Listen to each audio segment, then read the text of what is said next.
Hello everyone, welcome back to the channel. Today we're diving into a fascinating chapter in history that isn't often discussed, the Mongol attempted conquest of Jerusalem. Most people associate the Mongols with their conquests in Asia and Eastern Europe, but did you know they also made a dramatic impact on the Middle East, including Jerusalem? Let's explore this often overlooked event. Make sure to like, subscribe, and hit the bell for more history deep dives.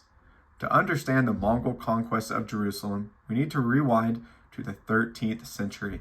By this time, the Mongol Empire under Genghis Khan and his descendants had become the largest contiguous empire in history. They had swept through vast regions from China to Persia and were now eyeing the Middle East. Led by their commander, Hulagu Khan, Genghis Khan's grandson, the Mongols turned their sights on the powerful Islamic states in the region. By 1258, Hulagu had already captured Baghdad, the heart of the Abbasid Caliphate, and destroyed it in a brutal siege. But their campaign didn't end there. Next up, the Levant. After the fall of Baghdad, Hulagu's forces continued to push westward, targeting key cities in the Levant. By 1260, they had come close to Jerusalem, a city that was at the crossroads of three major religions: Christianity, Islam, and Judaism. At this time, Jerusalem was under control of the Mamluks, a military caste who had risen to power in Egypt. But the Mongols weren't interested in negotiating with them. They had one goal: total domination of the region. The Mongols were masters of siege warfare, using catapults, psychological warfare, and expert cavalry to overwhelm their enemies. In 1260, Hulagu's forces began their march toward Jerusalem. But before we dive into the battle itself, let's talk about the key players. Hulagu Khan was a ruthless general, but his campaign was not just about destruction. He had a clear vision of a unified empire under Mongol rule. However, his focus on the Levant was complicated by the political situation at the time, as he was trying to balance his forces with the ongoing conflict with the Muslim Mamluks and the Christian Crusader States. Hulagu Khan's attempt to work with the Pope and the Crusader States is one of the more fascinating and often overlooked episodes in medieval history. It's a story of unexpected alliances and strategic calculations during a time of intense religious and political rivalry.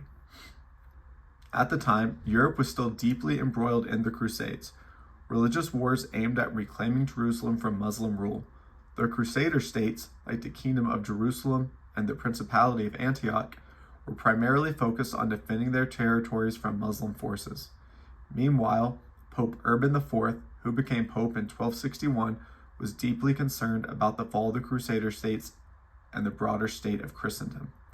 In 1260, as Hulagu's Mongols were marching through the region and wreaking havoc on Muslim powers, Hulagu made an unexpected offer. He proposed an alliance with the Christian West, including the Pope and the Crusader states, to unite against their mutual Muslim enemies. The idea was that the Mongols, with their formidable military, could work together with the Crusader forces to invade and conquer the Holy Land, particularly Jerusalem, which is a deeply symbolic goal for Christians. Hulagu's appeal to the Pope came with the promise of Mongol support for a new crusade. He framed the Mongol invasion of Muslim territories as a divine mission, positioning the Mongols as God's instrument to bring about the liberation of Jerusalem from Muslim rule. The correspondence between Hulagu and the Pope, though somewhat speculative, suggests that the Mongol leader was looking to exploit the religious context of the time. Hulagu saw the Crusades as a tool that could help him achieve his political military goals while simultaneously breaking down resistance from Muslim states, like the Mamluks, who were the primary power in the Levant at the time.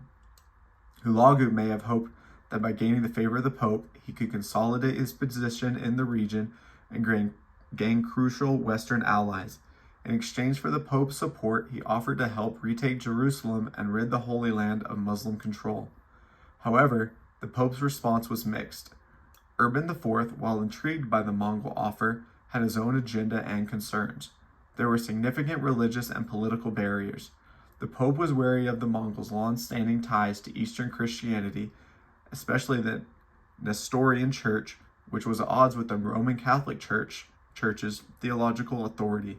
He was also skeptical of the Mongols' true commitment to Christianity, as their conversion to Christianity was seen as ambiguous and the Mongols were still practicing a form of shamanism and traditional beliefs. Additionally, the Pope had his own internal problems to address, such as the tensions between the papacy and the various European powers and the deteriorating situation in the Crusader States.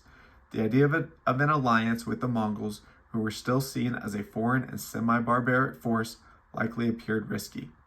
While the Pope's response was hesitant, the Crusader States were equally uncertain about allying with the Mongols.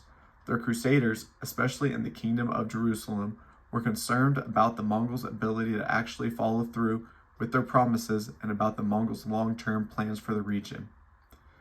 There were also significant concerns about the Mongols' brutal methods and their reputation for destruction. The Crusaders had already suffered significant defeats in the region, and the idea of working with an outsider, especially one whose military methods were far from chivalrous or Christian in nature, was unsettling. Moreover, the Crusader states were more focused on their immediate survival in the Levant, especially as they faced growing threats from the Mamluks and other Muslim powers. They weren't keen on making an alliance with an uncertain partner who could, in the long run, become a potential threat. Ultimately, the alliance between the Mongols and the Crusaders never materialized. Part of this was due to a series of misunderstandings, miscommunications, and political barriers. The Mamluks, under the leadership of Sultan Qutuz, were fiercely defending their territory. They had been successful in repelling Crusader forces and were prepared to do the same against the Mongols. The Mongol forces reached Jerusalem in 1260, but before a full siege could take place, the Mongols were caught off guard by a surprise challenge from the Mamluks at the Battle of Ayin Jalut. This was a pivotal moment in history. Qutuz and his forces decisively defeated the Mongols, marking the first major setback for the Mongol Empire. The defeat at Ayin Jalut was a crushing blow to Hulagu's forces, effectively halting their westward expansion. As a result, Jerusalem, despite being under threat, was spared from long-term Mongol occupation.